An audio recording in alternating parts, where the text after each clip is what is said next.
Bonjour à toutes et à tous. Aujourd'hui, on va plonger au cœur d'un sujet qui nous concerne tous dans le monde de l'IA. Comment on fait pour gérer une multitude de modèles différents sans que ça devienne un vrai cauchemar? Eh bien, la réponse se trouve dans ce que je vais vous montrer. Un véritable centre de contrôle pour orchestrer tout votre arsenal d'intelligence artificielle. Allez, c'est parti. Franchement, jongler entre les modèles d'OpenAI, de Google, de Mistral et tous les autres, ça peut vite, très vite, devenir un casse-tête. Comment on sait ce qui est encore dispo, ce qui est devenu obsolète, ce qui est à jour? C'est pile ce problème qu'on va décortiquer et résoudre ensemble. Alors, voilà notre feuille de route. On va d'abord faire un tour du propriétaire de ce fameux centre de contrôle. Ensuite, on va apprendre à parler sa langue, c'est-à-dire le code couleur. Puis, on verra la grosse différence entre la gestion automatique et manuelle avant de se construire une routine de synchro aux petits oignons. Et on finira avec quelques astuces pour que vous soyez de vrais pros. OK, première étape, le centre de contrôle. Oubliez l'idée d'un simple tableau de bord. Pensez-y plutôt comme le cockpit de votre flotte d'IA. C'est vraiment d'ici que tout part, les diagnostics, le grand nettoyage et l'intégration des nouveautés. Regardons de plus près les commandes essentielles.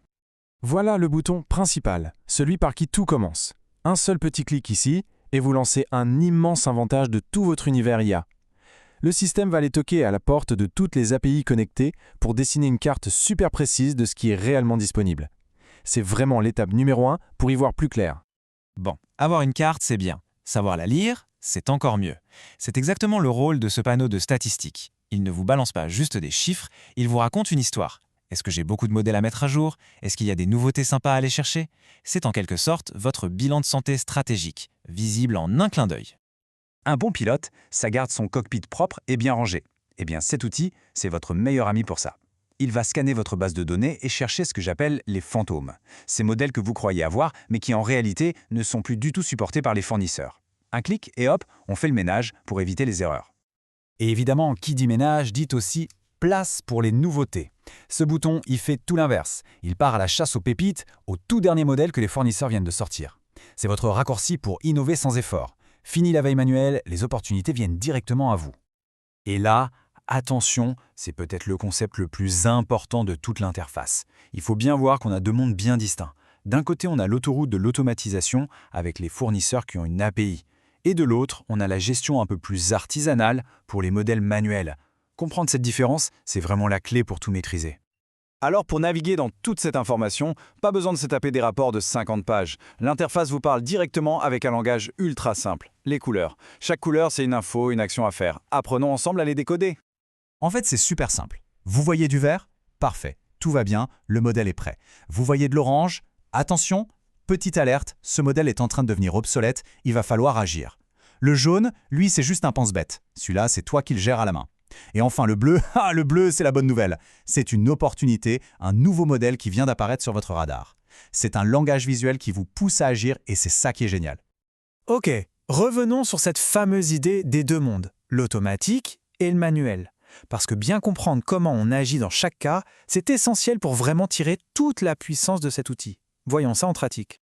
Pour les fournisseurs qui sont connectés via une API, comme ceux que vous voyez là, vous êtes sur l'autoroute. Le système leur parle directement, sans intermédiaire. Votre boulot se résume à 3 choses: synchroniser, regarder les couleurs et cliquer pour mettre à jour. C'est fluide, c'est rapide et ça demande quasiment aucun effort.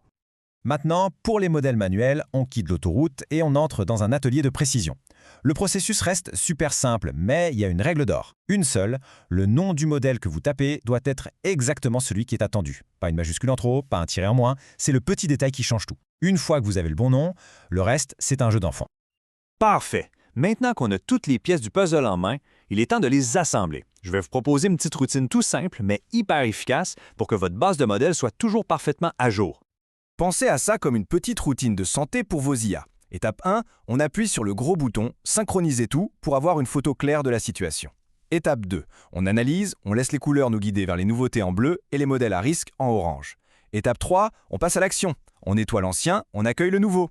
Et enfin, étape 4, on jette un petit coup d'œil à nos modèles manuels. Si vous faites ça régulièrement, vous n'aurez plus jamais de mauvaises surprises.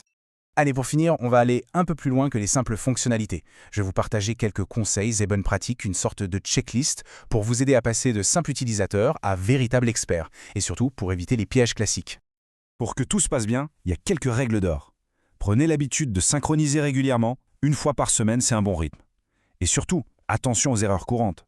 Ne supprimez jamais une dizaine de modèles d'un coup sans vérifier, vous pourriez couper un service en production sans le vouloir. Et je le répète, double vérifiez les noms de vos modèles manuels. Un seul caractère de travers et ça ne marchera pas. Un peu de rigueur ici vous fera gagner un temps fou plus tard. Et si un jour, ça ne se passe pas comme prévu? Surtout, on ne panique pas. On adopte une approche méthodique. Votre tout premier réflexe, allez voir le journal de synchronisation, tout en bas de la page. 9 fois sur 10, la réponse est là. Toujours rien? Vérifiez vos clés API. Sont-elles toujours valides? Une clé expirée, ça arrive tout le temps. Et si ça ne marche toujours pas, un petit test de connectivité réseau. Franchement, avec ces étapes, vous allez résoudre 99% des problèmes. Et voilà, on arrive au bout de cette analyse. Finalement, la vraie question, elle est là. En maîtrisant un outil comme celui-ci, vous ne faites pas que gérer une liste de modèles. Vous pilotez activement votre stratégie IA. Vous la gardez agile, réactive et surtout prête pour les innovations qui arrivent demain. Alors je vous pose la question, votre configuration est-elle vraiment prête pour l'avenir? Maintenant, la réponse est entre vos mains. Merci beaucoup pour votre attention.